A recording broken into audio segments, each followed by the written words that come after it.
The morning sun filtered through the tall windows of Windsor Castle, casting long shadows across the polished marble floors. Prince Charles stood in his private study, adjusting his cufflinks as he prepared for another day of royal duties.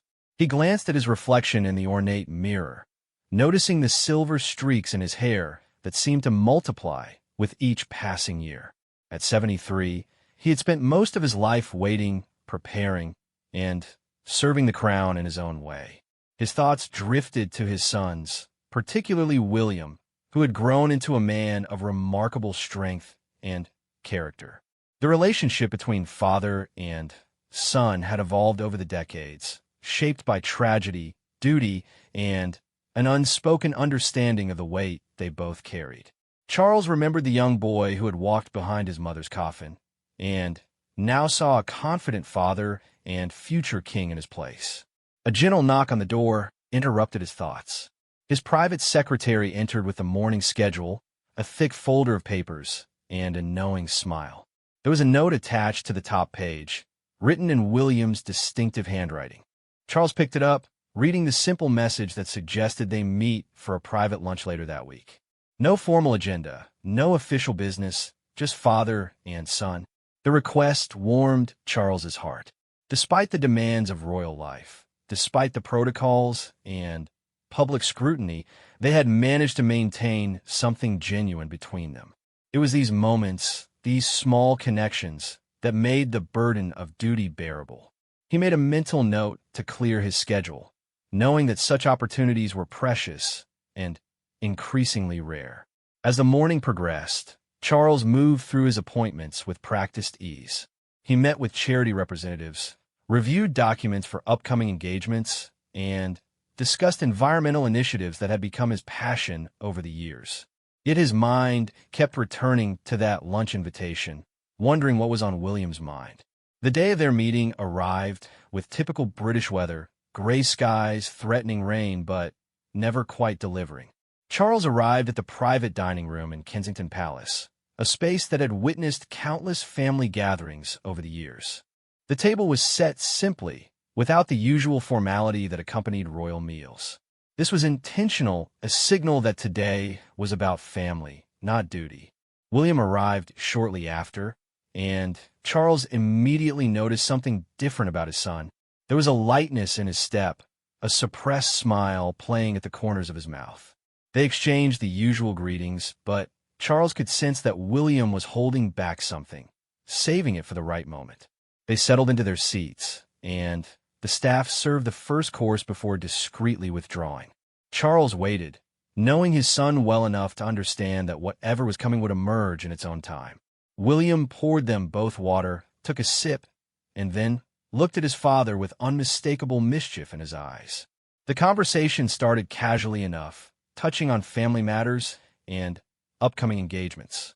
Catherine and the children were well. George was excelling in his studies. Charlotte was as spirited as ever, and Louis was growing faster than anyone could believe. Charles listened with genuine interest, asking questions and sharing his own observations about his grandchildren.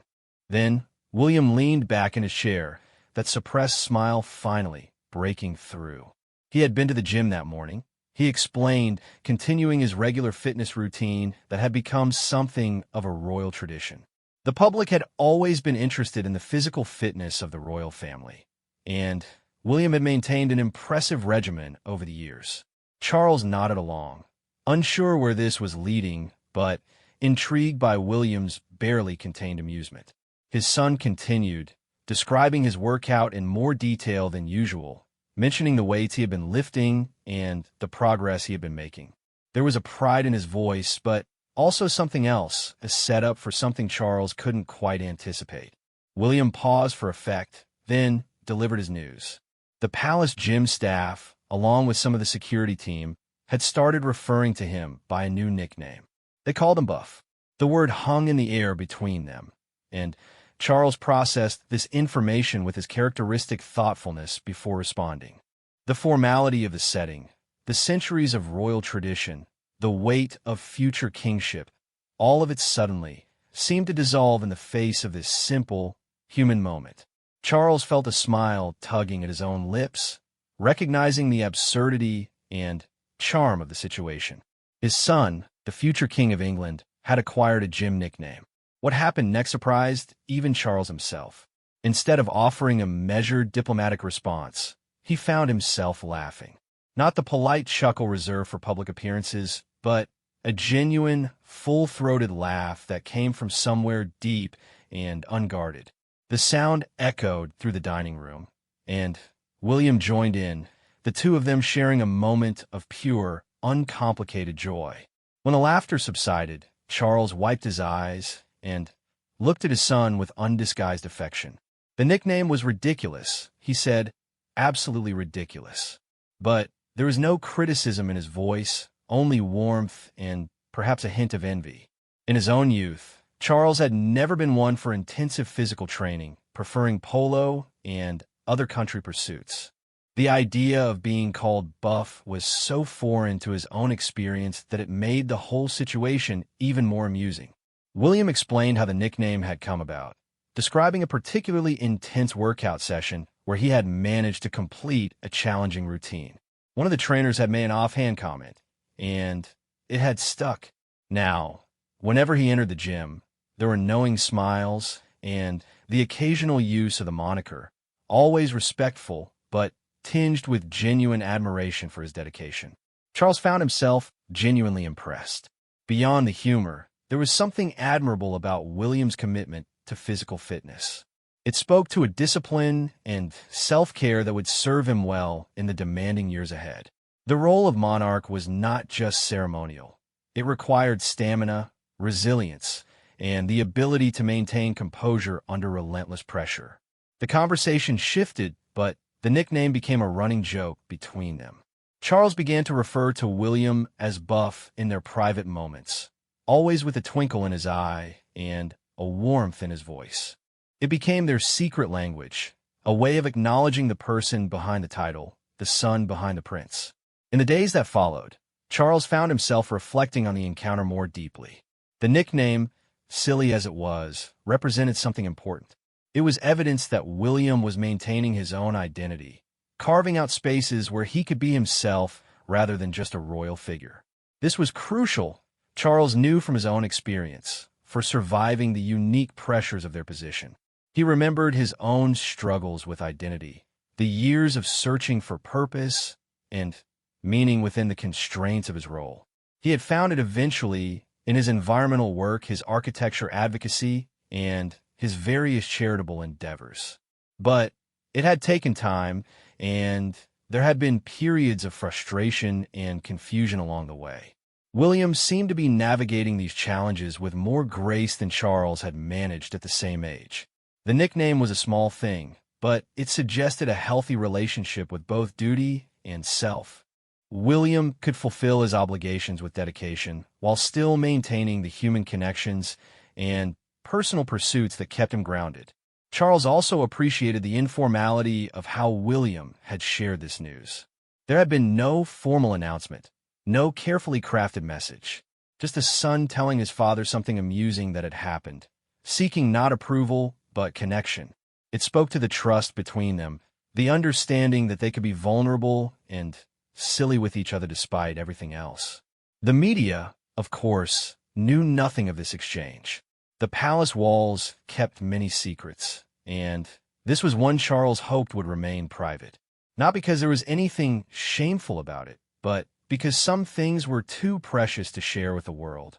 In an existence where almost everything was public, these private moments of genuine connection were treasures to be guarded.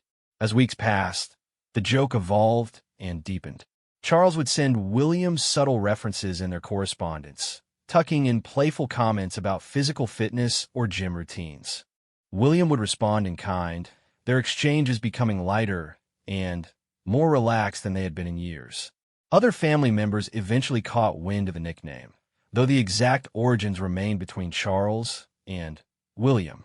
Catherine found it endlessly amusing, often exchanging knowing glances with Charles when William discussed his workout plans. The children, too young to fully understand, simply knew that there was some inside joke between their grandfather and father that made everyone smile. During a family gathering at Balmoral, the Scottish estate that had always been a refuge for the royals, the nickname came up again. They were all together, enjoying a rare moment of privacy away from the demands of public life. The children were playing in the gardens, their laughter carrying through the open windows, while the adults relaxed in the drawing room. Charles had been watching William interact with his children, noting the patience and genuine engagement his son showed. When William stepped away briefly, Charles turned to Catherine with a smile and made a comment about Buff being a devoted father. Catherine nearly choked on her tea, laughing at the unexpected use of a nickname in front of others. The moment captured something essential about their family dynamic. Yes, they were royals bound by duty and tradition, but they were also human beings who loved each other, teased each other, and found joy in the simple absurdities of life. The nickname had become a symbol of that duality, a reminder that they could honor their roles while still being authentic. Charles realized that these moments with William, these instances of genuine connection and shared humor, were preparing them both for the transition that lay ahead.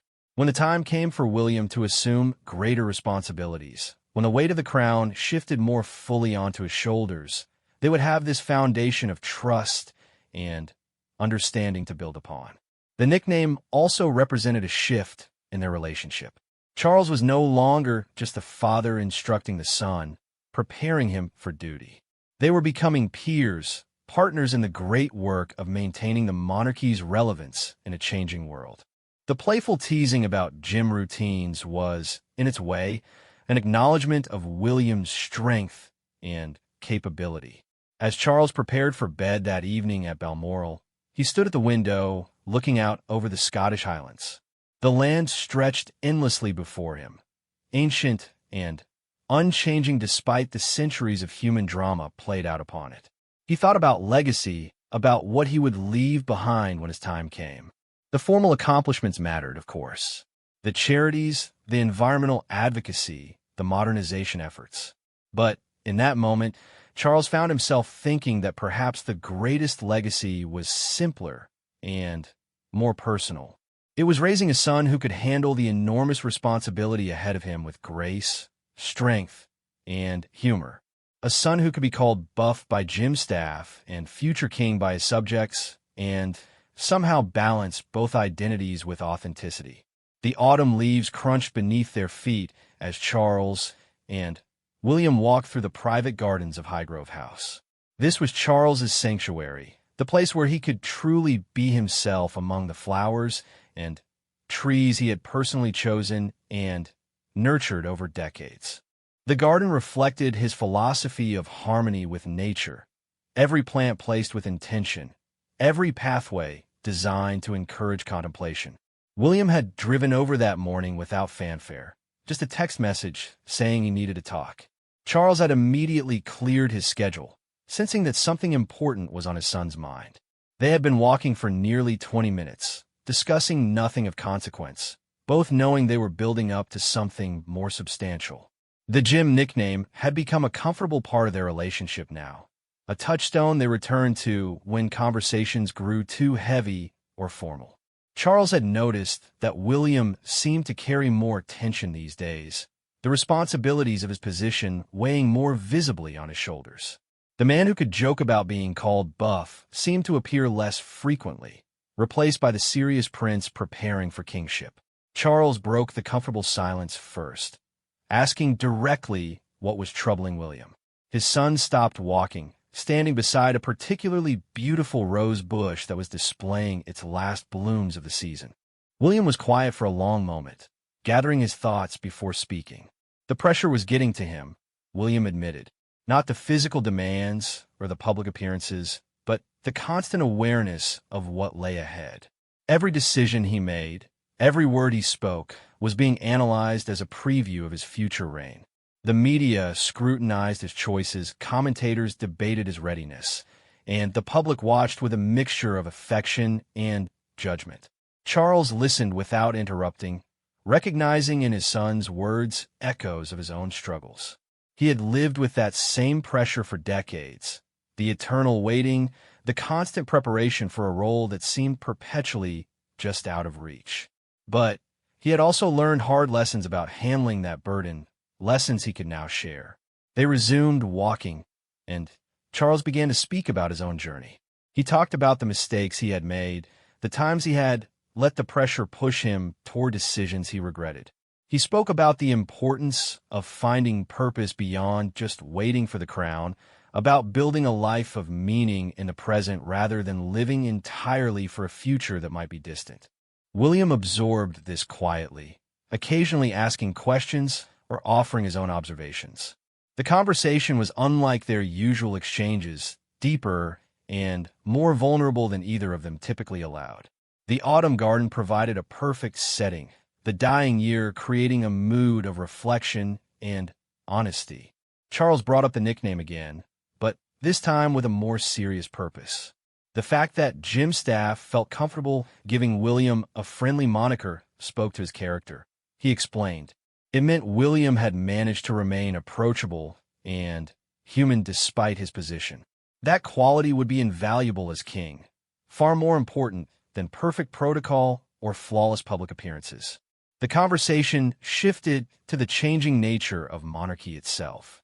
Charles had spent years thinking about how the institution needed to evolve, how it could remain relevant in a world that increasingly questioned inherited privilege. William had his own ideas, some aligned with his father's thinking, others representing a newer perspective shaped by different generational values. They discussed the balancing act required of modern royals. The public wanted them to be relatable and down-to-earth, yet also expected the majesty and formality of tradition. They needed to be visible and accessible, but also maintain enough mystique to preserve the institution's special status.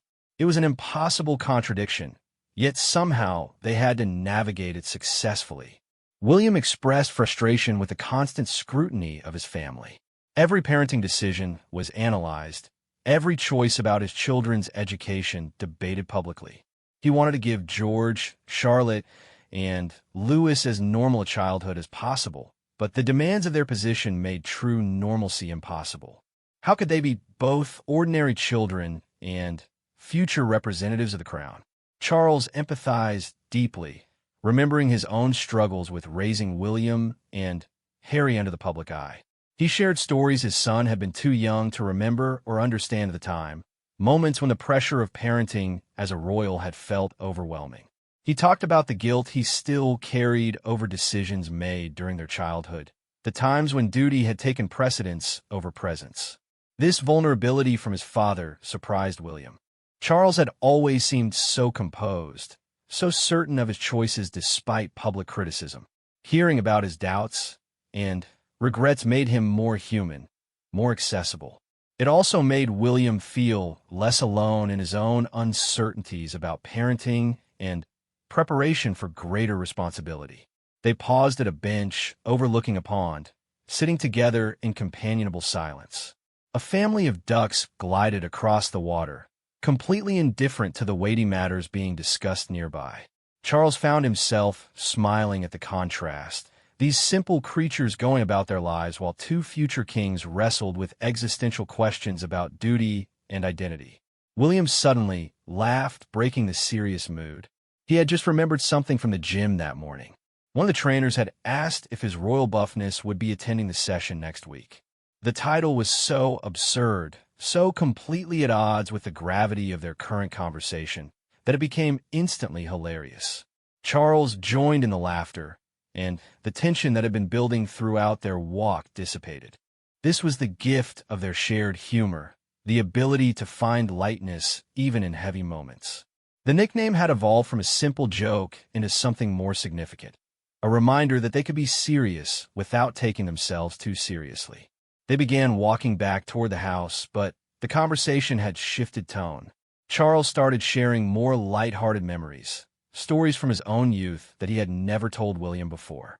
Tales of minor rebellions against protocol, moments of ordinary human foolishness that had somehow been kept private despite his public life. William reciprocated with his own stories, including some from his military service that Charles had never heard in detail. the time he had tried to maintain anonymity during training and been called out by a fellow officer who recognized him despite his efforts. The awkward moments of trying to be just one of the guys while everyone knew exactly who he was. These exchanges built a bridge between their experiences, highlighting both the similarities and differences in their paths. Charles had never served in the military with the intensity William had, having done more ceremonial service. William had grown up with a level of media intrusion that exceeded even what Charles had experienced. Yet the fundamental challenges of their position united them across the generational divide. As they approached the house, Charles brought the conversation back to William's original concerns.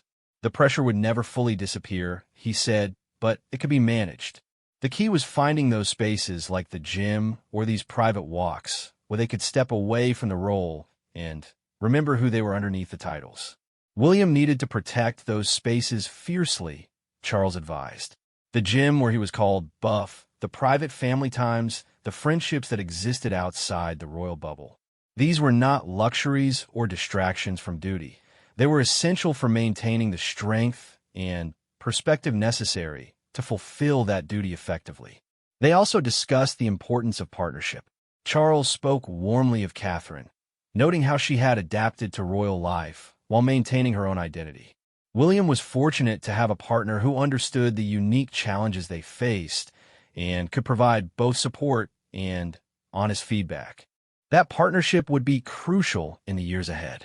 William acknowledged this gratefully, talking about how Catherine helped keep him grounded. She had a way of cutting through the formality and pretension that surrounded royal life, reminding him of what truly mattered. When palace staff became too deferential or protocol too rigid, she could bring everyone back to earth with a well-timed observation or gentle joke.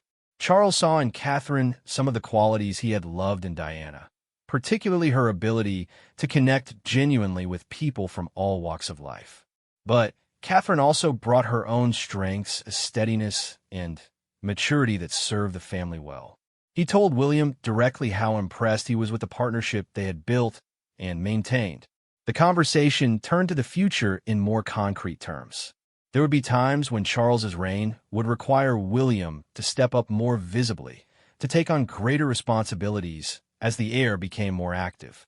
They needed to coordinate their efforts, to present a united front while allowing each other space to pursue their individual interests and causes. William expressed some anxiety about this, worried about stepping on his father's toes or being seen as too eager for power. Charles reassured him that this concern itself was evidence of his readiness. Someone truly unsuited for the role would not worry about such things. The fact that William was thoughtful about the transition spoke to his character and judgment. They discussed specific areas where William might take on more prominent roles, causes that aligned with his interests and would benefit from his energy and modern perspective. Charles was genuinely excited about empowering his son in these ways, seeing it not as a diminishment of his own position, but as a strengthening of the institution as a whole. As they reached the house, staff appeared to inform them that lunch was ready. Before going in, Charles pulled William into a brief embrace, something that would have seemed stiff and awkward years ago, but now felt natural. He thanked his son for coming, for being honest about his struggles, and for trusting him with his vulnerabilities. William returned the embrace, feeling lighter than he had in weeks. The conversation had not solved all his problems or erased his concerns, but it had reminded him that he was not alone in facing them. His father understood, had lived through similar challenges, and was there as both a guide and a companion on this strange journey. Over lunch, they deliberately kept the conversation lighter, trading more stories and even some gentle gossip about other family members. Charles shared an amusing anecdote about a recent official engagement, while William described George's latest school project about the monarchy, which had led to some interesting questions at bedtime. The afternoon sun slanted through the windows as they finished their meal. Charles felt a deep contentment, grateful for this time with his son and hopeful about what lay ahead. The nickname Buff came up again in passing, and they both smiled, recognizing it now as something more than just a joke. It was a symbol of William's ability to be both royal and relatable, formal and friendly, dutiful and authentic. As William prepared to leave, Charles walked him to his car. They stood talking for a few more minutes, reluctant to end this rare interlude of complete honesty and connection. Finally, William climbed into his vehicle, and Charles watched as he drove away down the long driveway lined with ancient trees. Standing alone in the fading autumn light, Charles reflected on how much had changed between them over the years. The shy boy had become a confident man. The uncertain prince had evolved into a capable future king. And their relationship had deepened from the formal father-son dynamic of William's childhood into something richer and more complex, built on mutual respect, shared understanding, and genuine affection. The winter months brought a busier schedule for the entire royal family, with the holiday season requiring numerous appearances and engagements. Charles found himself shuttling between various official duties, charity events, and family gatherings, all while trying to maintain some semblance of personal life amid the chaos. During this hectic period, the playful dynamic he had established with William continued to provide moments of levity. They would catch each other's eye across crowded rooms during formal events, and a slight smile would pass between them, both thinking of that ridiculous Jim nickname.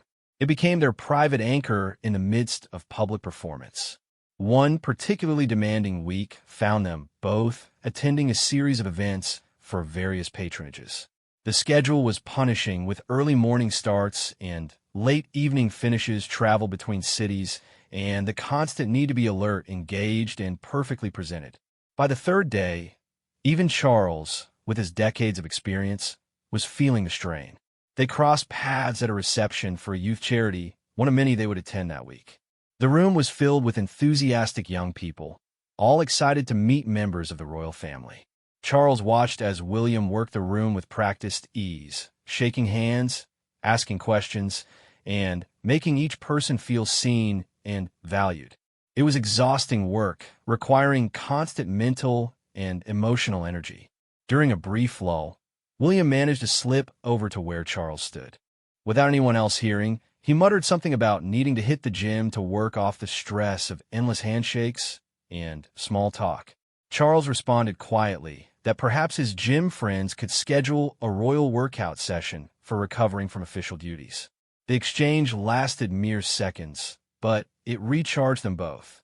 William returned to the crowd with renewed energy, while Charles felt his own fatigue lift slightly. These micro moments of connection, invisible to observers but deeply meaningful to them, were becoming essential to their ability to function in their demanding roles. Later that evening, back in his private quarters, Charles reflected on how the relationship with William had become one of his greatest sources of strength. For so many years, he had felt somewhat isolated in his position, unable to fully share the unique burdens he carried. But now he had a companion who understood, someone he could be completely honest with about the challenges they faced. He thought about his own relationship with his parents, particularly his mother. The Queen had been a remarkable monarch, dedicated and dutiful beyond measure. But there had always been a formality between them, a distance that seemed inherent to their positions. Charles had accepted this as natural, even necessary, for most of his life. With William, he had consciously tried to create something different, not to diminish respect or appropriate boundaries, but to allow for genuine warmth and mutual support. The gym nickname, silly as it was, represented the success of that effort. It was proof that they could maintain proper roles while also being real with each other. The Christmas season arrived, bringing with it the traditional gathering at Sandringham. The entire extended family descended on the Norfolk estate, filling the grand house with noise, laughter, and the controlled chaos of multiple generations celebrating together. Charles had always loved this time, despite the formal requirements that came with it. On Christmas morning, after the traditional church service and before the elaborate lunch, there was a brief window of relative informality. The family exchanged gifts in a private sitting room, a tradition that maintains some semblance of normal family celebration despite their extraordinary circumstances. William's gift to Charles that year was unexpected and touching. It was a framed photograph from that autumn walk at Highgrove, captured by a security photographer who had been discreetly following at a distance. The image showed father and son deep in conversation, the garden around them displaying its autumn glory, their body language speaking of trust and intimacy. Charles felt his throat tighten with emotion as he looked at the photograph. William had attached a small note. "To remind us both that we're in this together, from your son who appreciates everything, including the nickname jokes. Buff sends his regards." The humor in the last line kept the moment from becoming too sentimental, but the underlying message was clear and deeply felt. The exchange did not go unnoticed by other family members. Catherine smiled knowingly, understanding the significance of the gift and the inside joke. The children clamored to see what Grandpa had received, and Charles showed them the photograph, explaining it was a picture from a special walk in his garden. George, now old enough to understand some of the complexities of their family's position, studied the photograph seriously. He asked his grandfather if it was hard being a prince, a question that cut right to the heart of so much. Charles glanced at William, then back at his grandson, carefully considering his response. "It could be challenging sometimes," Charles told George honestly, because there were special responsibilities that came with their position. "But it was also a great privilege to be able to help people and serve their country. And the most important thing was having family who understood and supported each other, which made everything easier." George seemed satisfied with this answer, quickly moving on to his own gifts. But the adults in the room recognized the weight of the exchange. Charles was passing down wisdom to the next generation, while also acknowledging the support he received from William. It was a moment of teaching, bonding, and recognition all rolled into one. After lunch, while others rested or entertained themselves, Charles and William managed to steal away for a brief walk around the grounds. The Norfolk countryside stretched flat and cold around them, the wind cutting across the open fields. They walked briskly, both enjoying the physical activity after the heavy meal and long morning. William brought up the photograph, explaining that he had noticed it in a security briefing folder and requested a copy. The moment it captured had stayed with him, representing something important about their relationship and the path forward.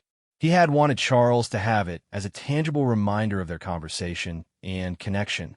Charles thanked him genuinely, moved by the thoughtfulness of the gift. He mentioned that he planned to keep it in his private study, where he could see it regularly. The photograph would serve as a touchstone during difficult days, a reminder that he had a son who understood and cared, who was ready to share the burden. They discussed the year ahead, knowing it would bring both challenges and opportunities. There were significant events planned, causes to champion, and always the unpredictable elements that royal life seemed to generate. But they faced these prospects with confidence, knowing they would navigate them together. The conversation turned to William's gym routine, which had become more sporadic during the busy holiday season.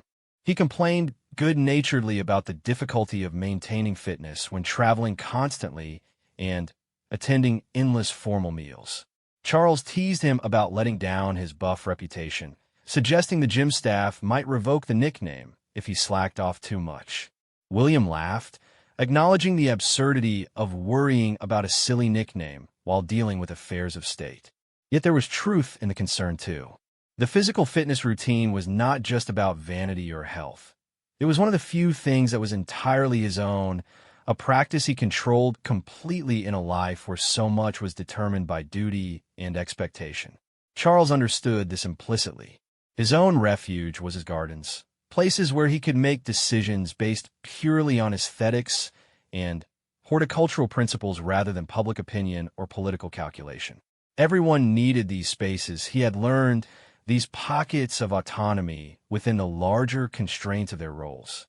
They talked about teaching this lesson to William's children, helping them find their own refuges and interests as they grew older.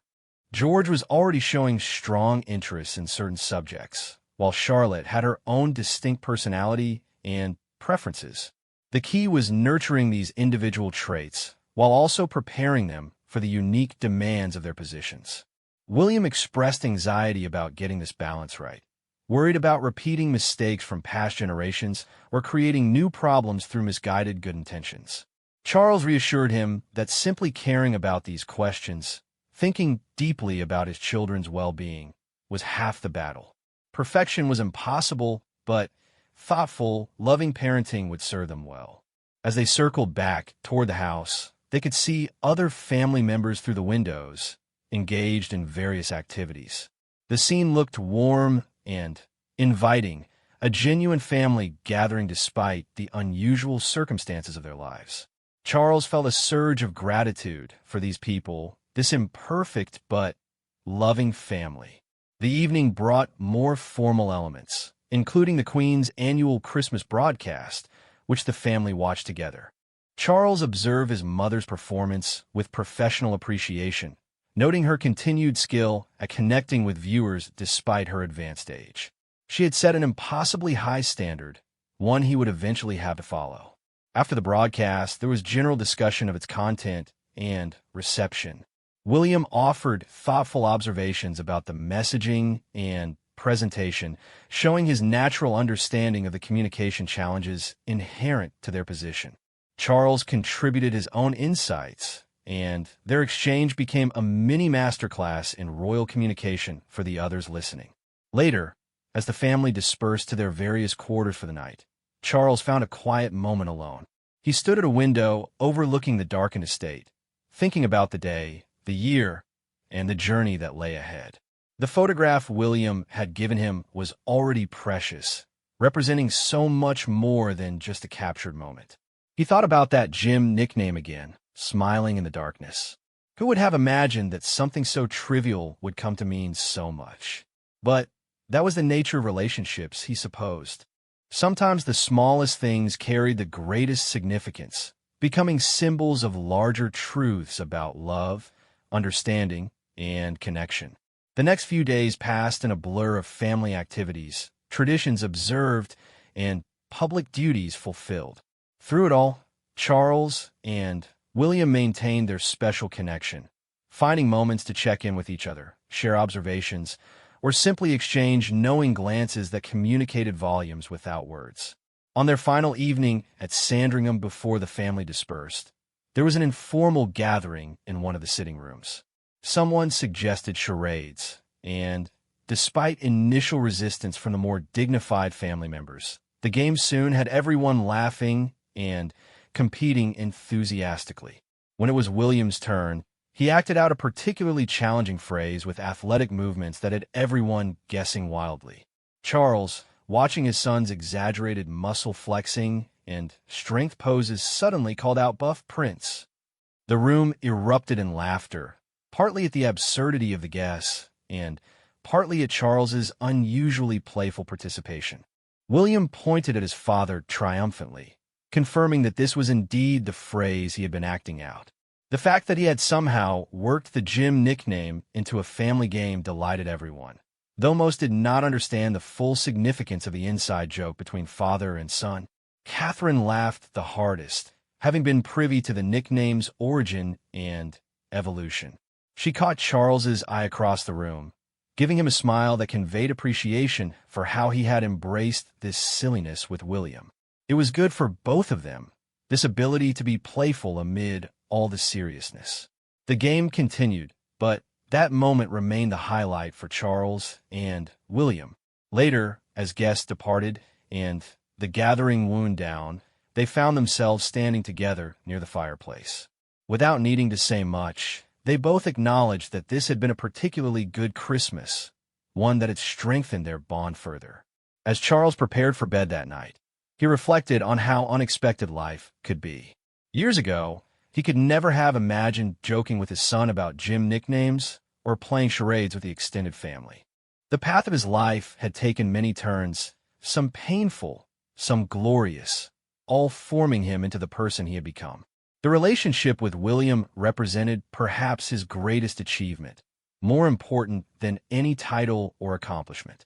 He had raised a son who was prepared for the enormous responsibility ahead, who balanced duty with humanity, who could be both strong and vulnerable. The nickname Buff, ridiculous as it was, symbolized all of this. The new year brought fresh challenges and opportunities for the royal family.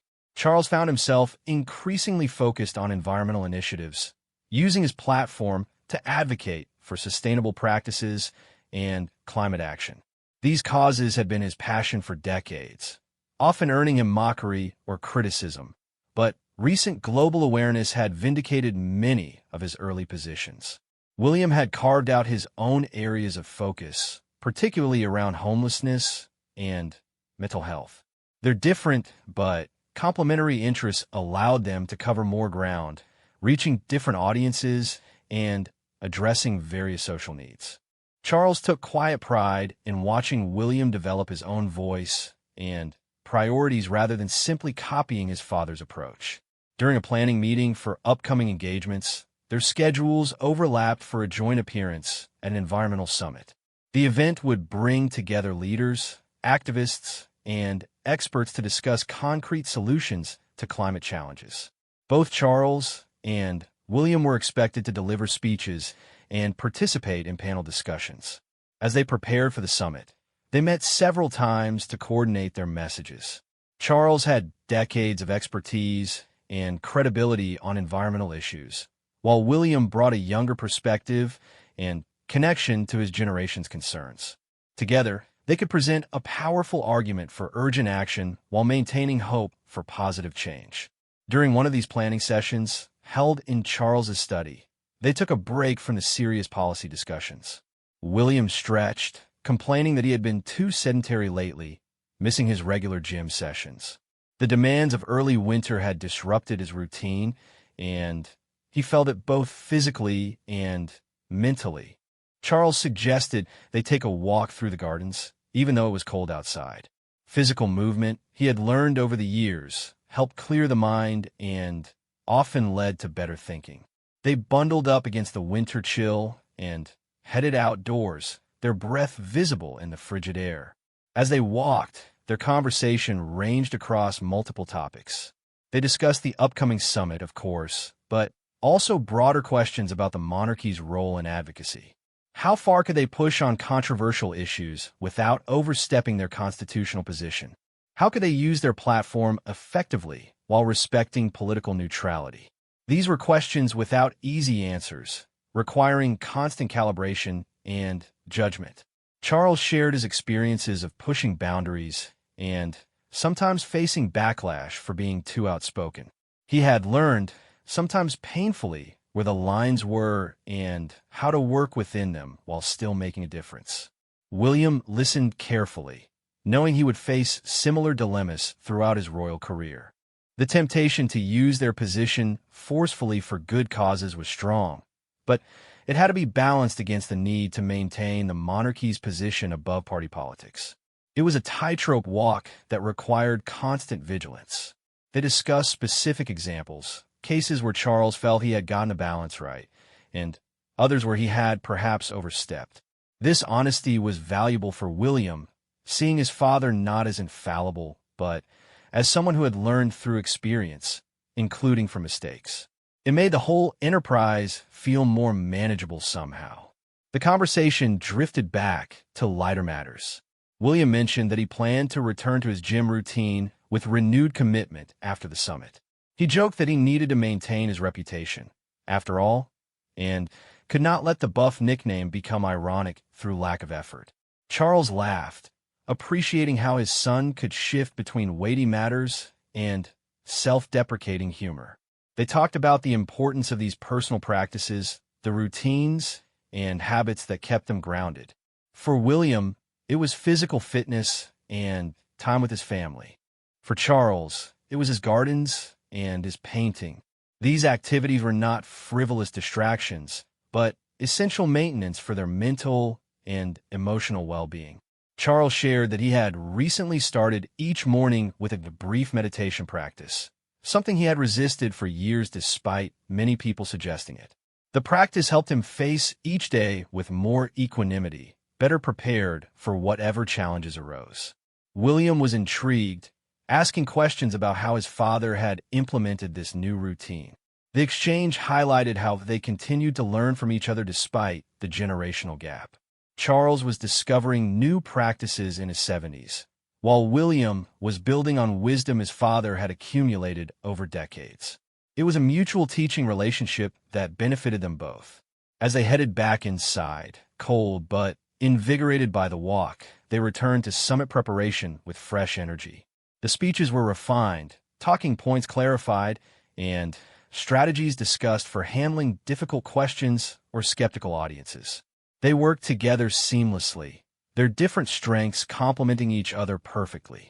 The summit itself arrived with considerable media attention. The presence of two generations of royals focused on environmental issues created significant public interest. Charles delivered a powerful keynote address, drawing on his decades of advocacy and painting a compelling picture of both the challenges and opportunities ahead. William's contribution was equally impactful, speaking particularly to young people about their role in demanding and creating change. He connected environmental issues to other concerns of his generation, including mental health and economic opportunity. His speech demonstrated sophisticated understanding while remaining accessible and inspiring. Throughout the multi-day event, Charles watched William interact with various participants. His son moved comfortably between corporate leaders, activists, scientists, and young people, adapting his approach while maintaining authenticity. It was a masterclass in royal engagement, and Charles felt genuine admiration for William's skill. During a reception on the summit's second evening, they found themselves briefly alone on a balcony overlooking the venue. The event was buzzing inside, but they had stepped out for a moment of quiet. William commented that events like this were both energizing and exhausting, leaving him simultaneously inspired and drained. Charles agreed completely, understanding that particular contradiction intimately. The work was meaningful and important, which provided energy and purpose, but the constant performance, the need to be perpetually engaged and appropriate, extracted a toll that was sometimes difficult to manage. Balance was essential but hard to achieve. They talked about Catherine and the children who had remained at home during this intensive event. William expressed gratitude for Catherine's support, how she managed the household and children during his absences while maintaining her own royal duties. Charles nodded, thinking of Camilla and her steady presence in his own life. The conversation turned reflective as they looked out over the city lights. Charles found himself thinking about legacy again, about what they were building through work like this summit. The environmental challenges were enormous, perhaps overwhelming, but they had to try. Future generations, including William's children, deserved their best efforts. William seemed to be thinking along similar lines. He mentioned George's growing awareness of environmental issues, how his son asked questions about climate change, and what was being done to address it. These conversations with his children motivated William, making the work feel even more urgent and personal. They discussed how to talk with young people about these enormous challenges without inducing hopelessness or anxiety. It was a delicate balance, being honest about the seriousness of problems while maintaining belief in human capacity for positive change. Both of them wanted to inspire action, not paralyze with fear. The reception called them back inside, and they returned to their duties. But the conversation on the balcony stayed with Charles, adding another layer to his understanding of what motivated William. His son was not just preparing to be king. He was also a father deeply concerned about the world his children would inherit. The summit concluded successfully, with meaningful commitments made and new partnerships formed. Charles and William received praise for their contributions, though both were more focused on whether the event would lead to real action rather than just positive press coverage. They had learned to be somewhat skeptical of immediate reactions, knowing that true impact took time to assess. On the drive back to London after the summit, Charles found himself reflecting on how the experience had deepened his appreciation for William's capabilities. His son was ready for greater responsibility, not just in theory, but in practice. The question was no longer if William could handle future leadership, but how to best facilitate his continued growth and development. Several days later, life returned to its usual rhythm of varied duties and engagements. Charles was preparing for a trip to review military regiments when he received a message from William. His son had returned to the gym that morning, and the staff had greeted him with exaggerated fanfare about the return of his royal buffness. The message made Charles smile, appreciating both the humor and what it represented. After the intensity of the summit, after deep conversations about climate catastrophe and global responsibility, there was still room for this silliness. The nickname had become a thread running through their relationship, popping up at unexpected moments to provide levity and connection. Charles replied to the message with his own joke about William needing to work extra hard to compensate for his absence. The exchange was brief but warm, maintaining the playful dynamic they had established. These small interactions, accumulating over time, built a foundation of trust and affection that supported them through larger challenges. That evening, Charles attended a formal dinner for visiting dignitaries. The event was everything royal occasions typically were: elaborately staged, carefully choreographed, filled with diplomatic niceties and subtle positioning. He moved through it with practiced ease, fulfilling his role while his mind partly wandered to other matters. During the dinner, he found himself seated near a foreign dignitary who mentioned seeing coverage of the environmental summit. The visitor complimented both Charles's and William's contributions, noting how impressive it was to see such clear cooperation between generations. The observation pleased Charles more than the formal compliments he regularly received. He responded graciously, expressing pride in William's dedication to important causes. But privately, Charles thought about how their cooperation extended far beyond public events. It was present in their private conversations, their mutual support, their ability to be both formal and informal depending on what the situation required. The dinner eventually concluded, and Charles returned home late, tired but satisfied with the day's work. As he prepared for bed, he thought about the message from William earlier, smiling again at the silly nickname that somehow captured something essential about their relationship. He realized that the gym staff who had dubbed William Buff had no idea of the gift they had given both Prince and King. The nickname had become a symbol, a shorthand for everything good in their relationship. It represented William's ability to be both royal and regular, Charles's capacity for playfulness despite his serious nature, and their mutual willingness to not take themselves too seriously despite the weight of their positions. Charles fell asleep that night feeling grateful for his son, for their relationship, and for the unexpected ways that joy could manifest in even the most structured and demanding of lives. The nickname was ridiculous, yes, but it was also perfect. It was uniquely there's a private joke that represented something deeper about love, respect, and the complicated beauty of being family while also being royals. In the weeks that followed, the rhythm of royal life continued its relentless pace. There were visits to schools and hospitals, meetings with ministers and ambassadors, ceremonies to attend, and speeches to deliver. Charles and William crossed paths frequently, sometimes working together, other times pursuing separate engagements across different parts of the country or world. Through it all, the nickname remained their touchstone. Sometimes it would be weeks between references, their busy schedules keeping them apart. But then a message would arrive, or they would share a glance at a formal event, and the connection would be reaffirmed. They were in this together, father and son, future kings, bound by duty and love in equal measure. Spring arrived with its characteristic unpredictability, bringing sunshine and rain in equal measure. The changing season seemed to mirror transitions happening within the royal family itself. Charles felt the passage of time more keenly these days, aware that his own reign, whenever it began, would be of limited duration. The future belonged to William and his children. This awareness did not sadden Charles as it might have years ago. Instead, he found himself at peace with the natural progression of things. He had lived a full life, pursued meaningful work, and raised a son who would carry forward the best of what the monarchy could offer while adapting it for new times. What more could anyone ask?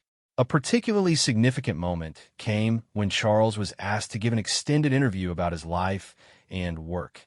The journalist conducting the interview was skilled and respectful, asking thoughtful questions that went beyond typical royal coverage. During their conversation, Charles found himself speaking more candidly than usual about his relationship with William. He described, in careful but honest terms, how their bond had evolved over the years. He spoke about the challenges they had weathered together, the losses they had shared, and the way tragedy had ultimately deepened their connection rather than fracturing it. He was proud of the man William had become, Charles said, not just as heir, but as a person. The interviewer asked about Charles's hopes for William's future reign, whenever that might come. Charles paused, considering his words carefully. He hoped William would bring his authenticity to the role, his ability to connect genuinely with people from all backgrounds. The monarchy needed to continue evolving, and William had the wisdom and empathy to guide that evolution thoughtfully. What Charles did not mention in the interview, of course, was the Jim nickname. That remained private, a secret symbol of their relationship known only to their inner circle. But the warmth in his voice when discussing William conveyed something of that playful intimacy, even if the specific example remained unshared. When the interview aired weeks later, William watched it with Catherine. He was moved by his father's evident pride and affection, hearing in the careful phrases what Charles truly meant. After it concluded, William sent his father a simple message: "Watch the interview. Thank you. Buff appreciates your kind words." Charles read the message with a full heart, grateful that William understood what he had been trying to communicate. The nickname's appearance, even in this text, brought their private understanding into the moment. It was William's way of acknowledging the depth beneath the public words, the real relationship behind the formal descriptions. As spring progressed, several events brought the family together more frequently. There was a significant state visit requiring full royal participation, multiple charity galas, and the usual cycle of seasonal duties. Charles and William found themselves working in close partnership, presenting a united generational front that pleased observers and strengthened public perception of the monarchy's stability. During the state visit, they hosted a formal dinner at Buckingham Palace that was particularly elaborate. The guest list included heads of state, diplomats, and distinguished visitors from multiple countries. Everything had to be perfect, from the seating arrangements to the timing of courses to the content of toasts. Charles noticed William handling his responsibilities with complete confidence. His son moved through the complex social choreography without hesitation, putting guests at ease while maintaining appropriate formality. Catherine was equally impressive, her grace and warmth making everyone feel welcome despite the intimidating grandeur of the setting. At one point during the dinner, Charles caught William's eye across the room. His son was engaged in conversation with a foreign president, but he took a moment to glance toward his father. The look they exchanged lasted only a second, but it conveyed mutual acknowledgement of how well the evening was proceeding and shared relief that the complex event was going smoothly. Later, after the guests had departed and the immediate family gathered for a brief debrief, there was a sense of satisfaction with the successful evening. William loosened his formal collar, joking that he needed to hit the gym in the morning to work off the elaborate dinner. Charles smiled, recognizing the familiar reference and appreciating his son's ability to immediately shift from formal mode to relaxed family interaction. The gathering continued informally, with various family members sharing observations from the evening and discussing upcoming events. Charles observed this with contentment, seeing how the family functioned as a unit while allowing individual personalities to shine through. This was what he had always wanted, a family that could fulfill its duties while maintaining genuine warmth and connection. As summer approached, William's family took a brief holiday, seeking some private time away from the relentless public eye. Charles encouraged this, knowing from experience how essential such breaks were for maintaining sanity and family bonds. The demands of royal life were constant, and without deliberate effort to create protected family time, the relationships that mattered most could suffer. During William's absence, Charles found himself missing their regular interactions more than expected. He had grown accustomed to the frequent check-ins, the shared jokes, the mutual support. The relationship had become so integral to his daily life that its temporary absence was keenly felt. He used the time to focus on his own projects and interests, spending hours in his gardens and catching up on correspondence. But he also reflected on how fortunate he was to have such a strong bond with his son. Many fathers and sons struggled to connect, especially across generational and experiential divides. Yet he and William had built something resilient and meaningful. When William returned from holiday, he looked refreshed and energized. The time with his family had clearly been restorative.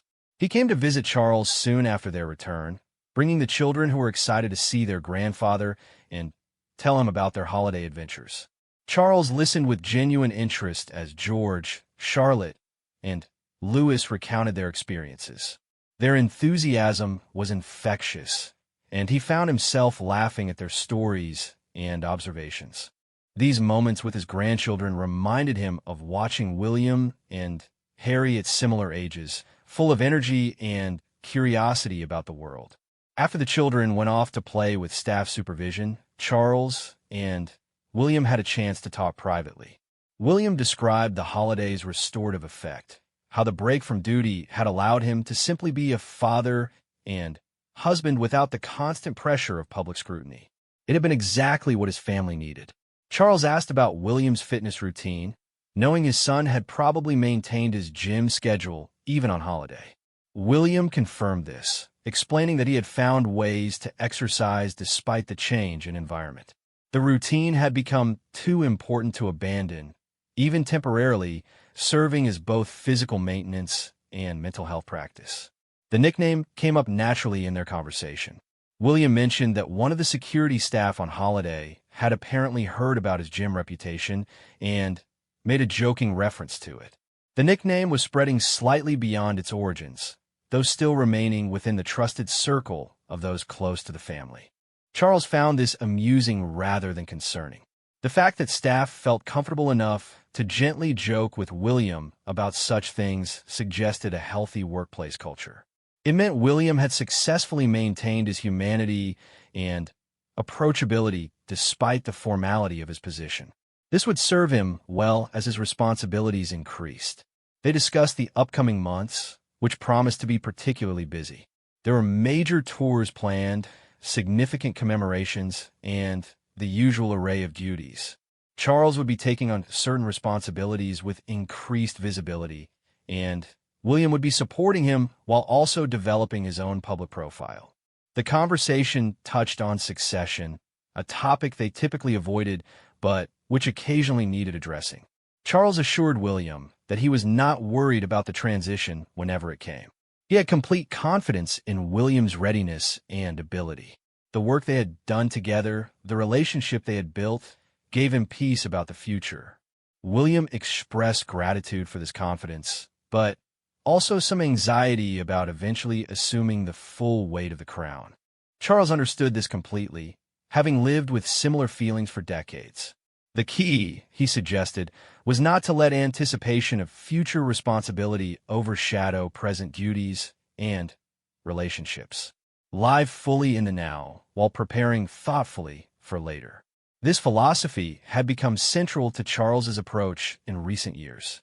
After spending much of his life focused on preparation and waiting, he had learned to find meaning and satisfaction in the present moment. His environmental work, his charitable activities, his gardens, his family. These were not just ways to pass time until something else happened. They were the substance of his life, valuable in themselves. William absorbed this wisdom, recognizing its importance for his own psychological well-being.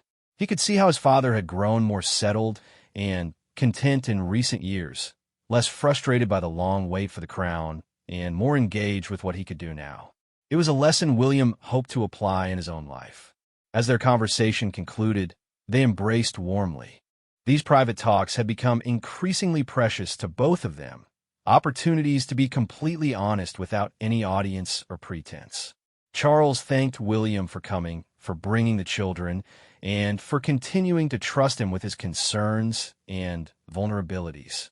Walking William to his car, Charles noticed how his son carried himself differently than he had even a few years ago. There was a settledness, a confidence that came from knowing his place and purpose. William was no longer the young man struggling to find his way. He was fully mature, ready for whatever came next. As he watched William drive away, Charles thought about the journey they had traveled together.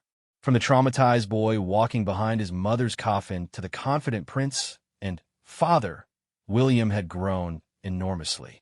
And their relationship had evolved too, from the formal distance of William's childhood to the warm, playful, supportive bond they now shared. The Jim nickname, absurd as it was, symbolized all of this evolution. It represented their ability to not take themselves too seriously, to find humor amid the weight of duty, to maintain humanity in inhuman circumstances. Charles treasured it, this silly inside joke that carried so much meaning. In the days that followed, life continued its steady rhythm. Charles attended to his various responsibilities, met with advisors and representatives, and continued his advocacy work. Through it all, he carried with him a sense of gratitude for the relationships that sustained him, particularly his bond with William. He thought often about legacy these days, about what he would leave behind. The official accomplishments mattered, certainly, but increasingly, Charles believed his greatest legacy was simply William himself, a son prepared for leadership, capable of both strength and kindness, able to balance duty with authenticity. What more could a father hope to achieve? One evening, while reviewing papers in his study, Charles came across the photograph William had given him at Christmas. It sat on his desk where he could see it regularly, a reminder of that important autumn conversation and everything it represented. He paused in his work to study it, remembering that day and all that had followed. The image captured something essential about their relationship. Two men, father and son, walking together through life's challenges and joys. The path ahead was uncertain in its details, but they would walk it together, supporting each other, occasionally making each other laugh with ridiculous jokes about Jim nicknames. Charles smiled, setting the photograph back in its place. He returned to his papers with renewed energy, grateful for the life he had lived and the relationships that gave it meaning. Whatever the future held, he was ready. And, more importantly, William was ready. Together, they would continue serving, adapting, and maintaining the institution they had inherited while making it their own. The nickname would remain their private symbol, known only to those closest to them. Years from now, when historians examine this period, they would miss this detail entirely. They would document the official meetings and public appearances, but they would not know about the Jim nickname and what it represented. That was fine with Charles. Some things were too precious to share with the world. The relationship with his son, in all its complexity and warmth, was fundamentally private. The world could see the results, the cooperation, the mutual respect, the smooth generational transition, without knowing all the details of how it was built. As Charles prepared for bed that night, he felt a deep contentment. His life had not been easy or simple. There had been mistakes and regrets alongside accomplishments and joys. But in this moment, he could look at where he stood with satisfaction. He had a son he was proud of, a family that loved him, and meaningful work that continued to engage his passion. The future was uncertain, as futures always are. But whatever came next, Charles knew he had prepared as well as possible. He had raised William to be both a capable leader and a good man. He had built a relationship based on honesty, respect, and genuine affection. And he had learned to find joy in unexpected places, even in something as silly as a Jim nickname. Sleep came easily that night, bringing dreams of gardens and grandchildren, of important work and small moments of connection. Charles rested peacefully, knowing he had done his best with the life he had been given. Tomorrow would bring new challenges and opportunities, but tonight there was only gratitude for the present and hope for the future. The story of the nickname would continue, evolving as their relationship evolved. New jokes would emerge. New shared experiences would create new touchstones. But this particular symbol, Buff, would remain special, marking a period when father and son had truly found each other as adults, as partners, as friends within the framework of duty that defined their lives. And somewhere in London, William, too, was settling in for the night, probably reviewing his schedule for the next day and confirming his gym session was blocked out.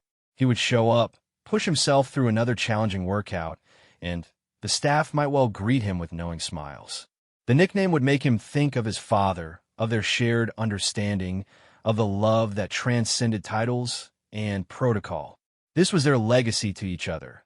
This relationship built on respect and warmth, formality and humor, duty and authenticity. It was not something that could be photographed or officially recorded, but it was perhaps the most important thing either of them had created. And it would endure, supporting them through whatever challenges lay ahead, a testament to what family could mean even in the most extraordinary of circumstances.